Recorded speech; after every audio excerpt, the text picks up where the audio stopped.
RTI Live News. Ask for right. Welcome to RTI live news.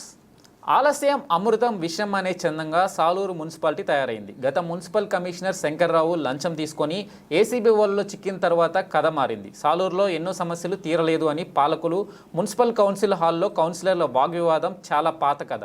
ఇప్పుడు కొత్త ప్రభుత్వం వచ్చింది. మున్సిపల్ అధికారులు 10 గంటలకు ప్రజలకు అందుబాటులో ఉండాలని, సులభ్ కాంప్లెక్స్లకు వాటర్ సౌకర్యం తలుపులు అందేలా చూడాలని మున్సిపల్ సిబ్బందికి హెచ్చరించిన నేపథ్యంలో ఎమ్మెల్యే గిరిజన శాఖ, స్త్రీ శిశు సంక్షేమ శాఖ మంత్రి గుమ్మిడి సంధ్యారాణి ఆకస్మిక తనిఖీ రావడంతో మున్సిపల్ కమిషనర్ సిబ్బంది అలసత్వం వెలుగులోకి వచ్చింది.